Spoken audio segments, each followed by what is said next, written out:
클릭해주셔서 감사합니다. 오늘도 행복하고 건강한 하루 되시길 진심으로 기원해요.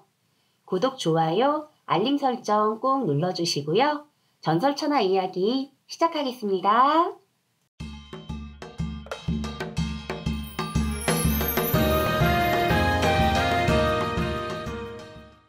최선비는 마음이 무거웠다. 과거 시험날은 바득바득 다가오고 남도라 끝자락 나주단 여기에서 한양 천리길 과거 시험장에 가려면 적잖은 여비가 들 것인데 아직 한 푼의 여비도 마련하지 못하였으니 가슴이 바삭바삭 탔다. 더구나 과거 시험을 보는 대로 낙방을 했으니 이제 최선비의 나이 40. 벼룩도 낯짝이 있다고 가난한 살림을 지금껏 도맡아 어렵사리 꾸려온 아내에게 또 손 벌릴 용기가 나지 않던 것이다. 최선비보다 나이가 2살 적은 16에 시집온 아내는 지금 나이 38이 넘도록 20년을 넘게 혼자 살림을 해오며 오직 글 공부만 하는 서방님 뒷바라지를 군소리 한마디 없이 충실히 해왔다. 20년을 넘도록 글을 읽었으면 이제 떡하니 장원급제라도 해서 고생한 아내의 원이라도 풀어주었으면 좋으련만 답답할 따름이었다. 남의 삿바느질에 길쌈에서 옷 만들기를 도맡아 해온 아내는 낮이나 밤이나 진날 갯날 없이 일에 매달리며 오직 남편 최선비가 입신 충실하여 가문을 빛내고 백성들과 나라를 위해 바르고 큰 일을 할 수 있도록 기원을 했던 것이다. 최선비도 처음 과거 시험 보러 갈 때는 청운의 꿈을 품고 한약 땅을 밟으며 바로 장원급제하여 세상 사람들에게 보아란 듯이 자랑도 하고 헛기침을 하며 높게 거들먹거리 뒤에가 바로 오려니 하고 큰 소리를 치고 떠나왔는데 결과는 매번 바로 낙방이었다. 2번, 3번, 줄잡아 10번도 넘게 기회 있을 때마다 아내에게 과거 시험 볼 여비를 조달하게 하여 득달같이 과거 시험에 응시하였으나 이번에는 설마 하는 한가닥 기대에 대한 보람도 없이 보기 좋게 낙동강에 오리알 떨어지듯 연거푸 낙지곡을 들이켰던 것이다.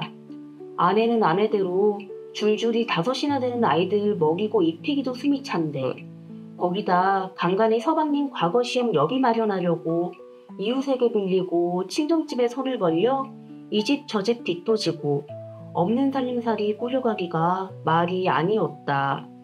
이제 사내 나이의 부록.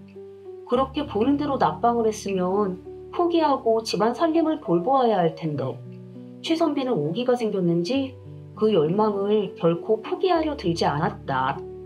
오늘도 최선비는 진종이 붙박혀 글을 읽으며 다가올 과거 시험에만 정신이 온통 팔려 있었다. 한양에서 있을 과거 시험을 보기 위해서는 늦어도 과거 시험일 한 달 전에는 예서 출발해야 했다. 걸어가면서 주막에 들러 밥 사 먹어야지. 잠자리 챙겨 자야지.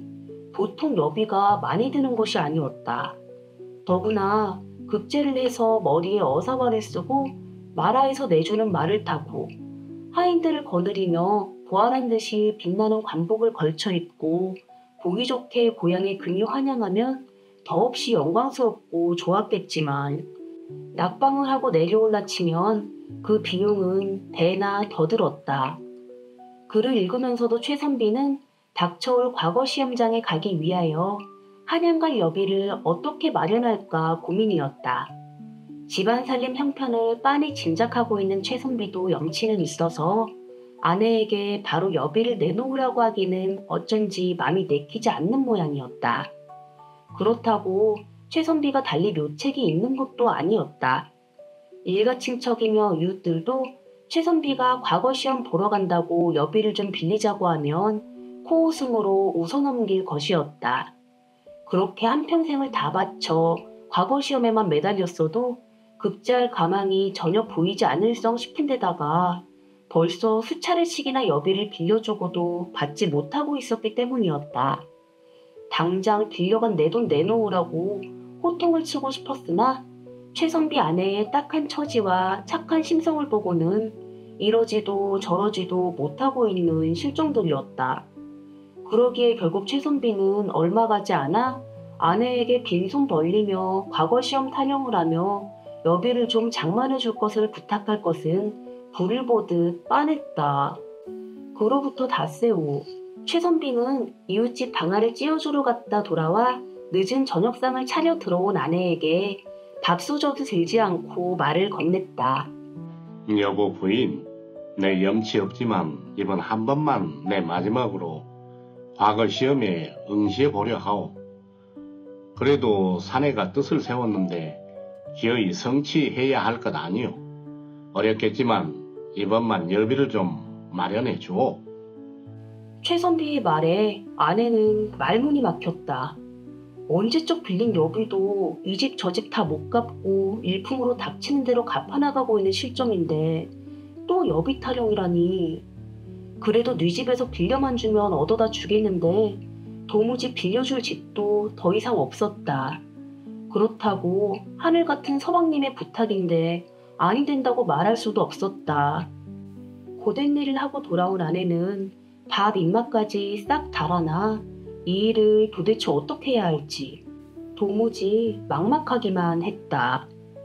이번엔 내 기필코 급제하여 당신의 노고에 보답하고 가문을 뱉내리다.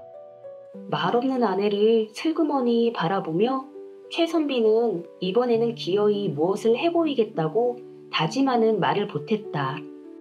하긴 늘 그래오던 터였다. 예, 서방님. 어서 진지 드세요.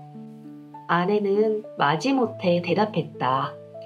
그래 고맙소. 내 이번에는 부인의 공을 반드시 갚을 것이외다. 그럼 닷새 후에 떠날 테니 여비를 좀 장만해 주시오. 최 선비는 금세 얼굴에 웃음을 띠고 하얀 김이 오르는 새까만 보리밥에 수저를 푹 갖다 찌르며 허겁지겁 밥을 먹었다. 그러나 막상 그렇게 대답을 한 아내는 이를 어떻게 해야 할까 고민이었다. 아무리 생각해봐도 도무지 뾰족한 방법이 나오지 않았던 것이다.